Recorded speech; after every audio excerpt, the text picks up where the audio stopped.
Sweden में एक Scania करके कंपनी है, उनके बड़े बड़े क्रूज मिथेनॉल पे चलते हैं। और हम जो ऑयल यूज करते हो इतना गंदा है, जो शिपिंग में यूज करते हैं उससे पोल्यूशन भी होता है और कॉस्ट भी ज्यादा है।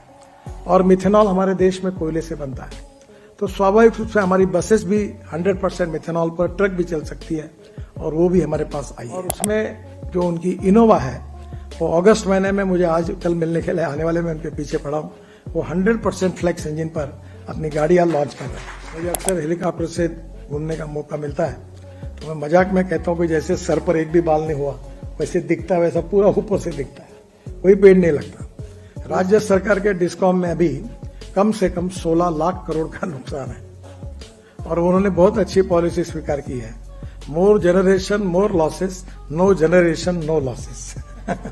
इंडियन ऑयल ने असम में बाम्बू से भी इथेनॉल बनाया और अभी पानीपत में 1 lakh litre ethanol rice straw Bareilly, जिसके प्रदूषण के कारण दिल्ली त्रस्त है, उसे 1 लाख लीटर बायो इथेनॉल और 150 ton bio bitumen per day तैयार करने का प्लान डाला है।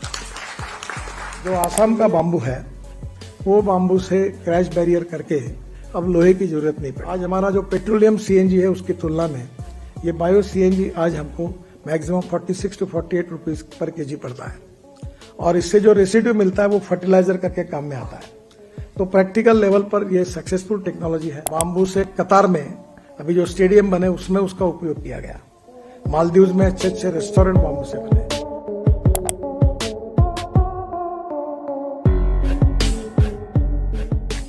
मैंने अपने क्षेत्र में खुद प्रयोग किया। मैं 3 चीनी मिलें चलाता हूं और आज हम लोग इथेनॉल बनाते हैं, जिसके कारण चीनी मिल जिंदी रही। चीनी मिल का बिजनेस ऐसा हो गया कि 100 रुपए का रॉ मटेरियल खरीद करो और 99 रुपए का फिनिश प्रोडक्ट बेचो, तो कौन प्रॉफिट में रहेगा। और धीरे धीरे जिनका संबंध नहीं वो भाव बढ़ाते जा रहे पॉलिटिकल कारण के, और इसके कारण शुगर मिल कोलैप्स हो रही है। आज हमारे देश में 450 करोड़ लीटर इथेनॉल होता था, जबकि हम 20% पेट्रोल में डालेंगे तो 1000 करोड़ लीटर की जरूरत है। अभी हमने ब्रोकन राइस से, मक्के से, बाकी भी बातों से, फूड ग्रेन से इथेनॉल बनाने की अनुमति दी है। इंडियन ऑयल ने असम में बाम्बू से भी इथेनॉल बनाया और अभी पानीपत में 1 lakh litre ethanol rice straw Bareilly, जिसके प्रदूषण के कारण दिल्ली त्रस्त है, उसे 1 लाख लीटर बायो इथेनॉल और 150 ton bio bitumen per day तैयार करने का प्लान डाला है। तो ये आम के आम गुठले के दाम जैसा है। तो मैं आपको यही कहूंगा कि हमें धीरे धीरे एग्रीकल्चर की तरफ बढ़ना ही ज्यादा अच्छा होगा। बायोमास बेस जो ग्रीन पावर है उसकी भी हालत खराब हो गई, क्योंकि सोलर पावर का भाव कम हो गया, 2 रुपए 60 पैसे तक आया और ग्रीन पावर का जो रेट है वो 6.5 रुपए है।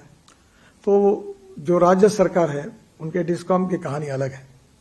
राज्य सरकार के डिस्कॉम में अभी कम से कम 16 लाख करोड़ का नुकसान है और उन्होंने बहुत अच्छी पॉलिसी स्वीकार की है, more generation more losses, no generation no losses. तो वहां नई समस्या है। तो इसलिए स्वाभाविक रूप से सोलर पावर डालकर वो अपनी कॉस्ट को कम करना चाहते हैं, वो ठीक।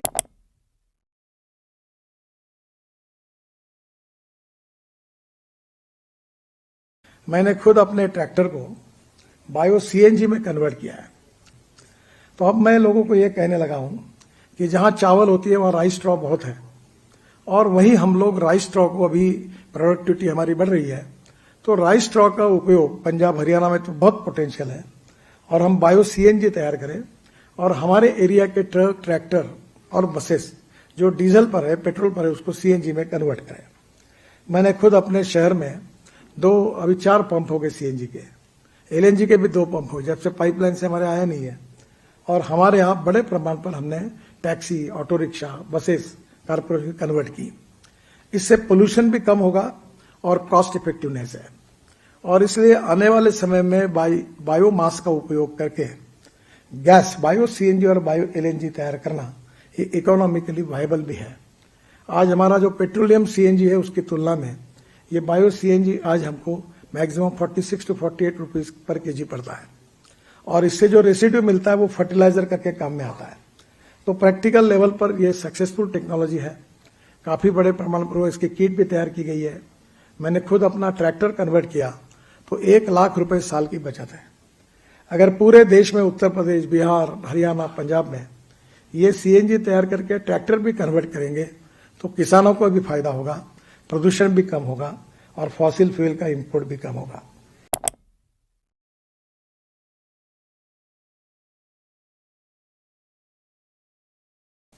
और मुझे खुशी है कि अभी हमने बांबू का क्रैश बैरियर नेशनल हाईवे में अप्रूव किया है। जो आसाम का बांबू है वो बांबू से क्रैश बैरियर करके अब लोहे की जरूरत नहीं पड़ेगी। बांबू से बंगलोर का नया एयरपोर्ट बन रहा है। बांबू से कतार में अभी जो स्टेडियम बने उसमें उसका उपयोग किया गया। मालदीव्स में अच्छे अच्छे रेस्टोरेंट बांबू से बने। बांबू से फर्नीचर बनता है। बांबू से अंडरपैंट और बनियान इतनी अच्छी है कि पसीना नहीं आता। जर्सी बनती है। और बांबू में फैशन मॉडल ने इतने अच्छे कपड़े से ये किए है कि आज बांबू से आचार तक बनता है और कपड़े तक बनते हैं। और वेस्ट लैंड ऐसी है कि जहां अगर हम बांबू लगाएंगे तो अभी रोड के बाजू में बड़े प्रमाण पर हमने लगाने की शुरुआत की। भीमा बांबू करके कर्नाटक का है जो 1 एकड़ में 200 टन होता है। अब मैं चीनी मिलें चलाता हूं तो मैंने अब जाहिर कर दिया है कि जो बांबू लगाएगा गन्ने के भाव से बांबू खरीदी करेंगे और इससे पर्यावरण बहुत बचेगा क्योंकि बांबू काफी कार्बन डाइऑक्साइड को अब्जॉर्ब करता है। और छोटी छोटी मशीन्स हैं और आईआईटी में इसमें मुझे लगता है कि ये ज्यादा रिसर्च और करें। उसमें 3 mm और 20 mm के टुकड़े तैयार होते हैं और वो अगर हम इसमें डालते हैं, एक तो पल्वराइज करके जो होगा वो बड़े बॉयलर में जाएगा और जो टुकड़े होंगे वो छोटे बायोमास के बॉयलर में जाएंगे। तो ये व्हाइट कोल करके अगर इसका उपयोग करेंगे तो आज कोल की कैलोरिक वैल्यू जो है वो ध्यान में लेते हुए जो हम हिसाब करते हैं कि 4000 रुपये टन कोल, तो उसकी कैलोरिक वैल्यू 1 रुपया 10 पैसे आती है फ्यूल कॉस्ट। और बांबू को भी अगर कहे तो वो भी 1 रुपया 10 पैसे आती है। मैंने प्रयास करके एनटीपीसी और स्टेट कारपोरेशन ने 6% बायोमास की ये जो पैलेट बनते हैं उसको लेने के बारे में अनिवार्यता की है। ये बहुत बड़ी इंडस्ट्री हो के करोड़ों को रोजगार भी मिल सकता है और इसलिए वेस्ट लैंड देश में बहुत पड़ी है। मुझे अक्सर हेलीकॉप्टर से घूमने का मौका मिलता है तो मैं मजाक में कहता हूं कि जैसे सर पर एक भी बाल नहीं हुआ वैसे दिखता है, वैसा पूरा ऊपर से दिखता है, कोई पेड़ नहीं लगता। तो इसका उपयोग बांबू प्लांटेशन के लिए करेंगे तो पर्यावरण की भी रक्षा होगी और एनर्जी को भी निर्माण कर सकेंगे। हम ऊर्जा को आयात करने वाले नहीं, ऊर्जा को निर्यात करने वाला देश बनेंगे। और हमने अशोक लेलैंड की, अभी मैंने बेंगलोर में 20 बसेस बेंगलोर स्टेट कारपोरेशन की, ये 20% मिथेनॉल जो 25 रुपए लीटर से है वो डीजल में डाला, उसका पायलट प्रोजेक्ट शुरू हुआ और अशोक लेलैंड ने उनके ट्रक को 100% मिथेनॉल पर लाया तो वो 25 रुपए लीटर का। आसाम पेट्रोलियम 100 टन मिथेनॉल रोज बनाता है और मैंने बहुत कोशिश की थी, इंजन तैयार हो गया था, मेरे पास वो डिपार्टमेंट नहीं है कि हमारे जो मरीन इंजिन्स है वो मिथेनॉल पर कन्वर्ट करें। स्वीडन में एक स्कैनिया करके कंपनी है, उनके बड़े बड़े क्रूज मिथेनॉल पे चलते हैं और हम जो ऑयल यूज करते हो इतना गंदा है, जो शिपिंग में यूज करते हैं उससे पोल्यूशन भी होता है और कॉस्ट भी ज्यादा है। और मिथेनॉल हमारे देश में कोयले से बनता है तो स्वाभाविक रूप से हमारी बसेस भी 100% मिथेनॉल पर, ट्रक भी चल सकती है और वो भी हमारे पास आई है। Bio CNG, bio LNG, ethanol, और अभी इथेनॉल में भी एक टेक्नोलॉजी आई है। मैंने एक बार रशिया में कहीं तो भी सुना कि ऐसी टेक्नोलॉजी है कि माइलेज इथेनॉल का और पेट्रोल का सेम होगा। अभी presently 1 litre ethanol equal to 1 litre 300 ml ethanol equal to 1 litre petrol, ये थोड़ी उसकी माइलेज कम पड़ता था। और अभी ARI और उन दोनों ने प्रयोग करके ये बात सिद्ध हो गई कि इथेनॉल का माइलेज और पेट्रोल का माइलेज सेम हो सकता है और अब पेट्रोल मिनिस्टर को उन्हें दिया, इसके कारण हमारे हजारों करोड़ रुपए बच सकते हैं। और आज मुझे बताते हुए खुशी हो रही है कि मेरे पास गाड़ी है flex engine. Flex engine Brazil में है, कनाडा में है, यूएसए में है। उसका मतलब यह है कि आप पेट्रोल के बजाय 100% इथेनॉल डालो और इथेनॉल डालने के कारण इथेनॉल का रेट 60 रुपए, पेट्रोल का 120 रुपए। मेरी आग्रह पर मैं ही ट्रांसपोर्ट मंत्री और मेरे अंडर ही सब है, इसलिए मैं जबरदस्ती करके करा लेता हूं। बजाज, टीवीएस और हीरो ने अपनी 2 व्हीलर फ्लेक्स इंजन पे तैयार की है। इतना ही नहीं तो ऑटो रिक्शा भी तैयार की है और टोयोटो ने भी अपने मॉडल्स को अब फ्लेक्स इंजन में तैयार किया है।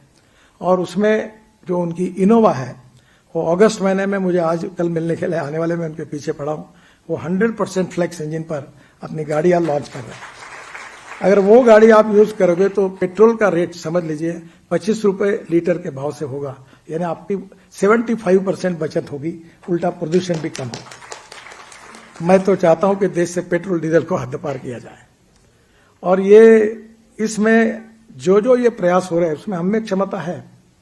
और ये जो बायो सीएनजी अभी एक ब्लू एनर्जी करके कंपनी है, पूना में चाकन में उनकी ट्रक बनाते हैं।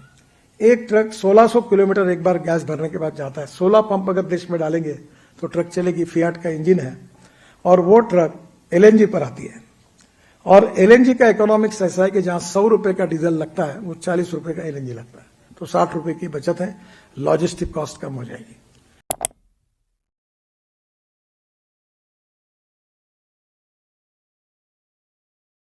अभी 2030 तक हम 500 गीगावाट नॉन फॉसिल आधारित इलेक्ट्रिसिटी क्षमता को निर्माण करने का टारगेट रखा है। 2070 तक कार्बन न्यूट्रल कंट्री करने का हमने ऑलरेडी पेरिस अकॉर्ड में ये भी कमिटमेंट की है। ये बहुत कठिन है पर असंभव नहीं है। रिन्यूएबल एनर्जी की इंस्टॉल्ड कैपेसिटी जो है 172 गीगावाट, आज हम भारत चौथे नंबर पर वर्ल्ड में है। Corn surplus, rice surplus, wheat surplus, हमारे पास रखने के लिए जगह नहीं है कि रेलवे स्टेशन के प्लेटफॉर्म पर पंजाब हरियाणा में चावल रखने की नौबत आई है। और इसलिए स्वाभाविक रूप से मैं अनेक सालों से बात करते रहा हूं, अभी सरकार में भी मान्य हो गई कि diversification of agriculture towards energy and power sector. मुझे लगता है ये सबसे महत्वपूर्ण, इसलिए कि मैं खुद एग्रीकल्चर में काम करता हूं और जिस क्षेत्र से आया वहां 10,000 किसानों ने आत्महत्या की है। हमारे देश में जीडीपी ग्रोथ में हमारी 65% पॉपुलेशन एग्रीकल्चर और रूरल क्षेत्र से संबंधित है, और जबकि हमारे जीडीपी में उनका कंट्रीब्यूशन केवल 12% है। और एग्रीकल्चर में एक बात पक्की है कि अब गेहूं, चावल, मक्का लगाकर, गन्ना लगाकर किसानों की तकदीर नहीं बदल सकती।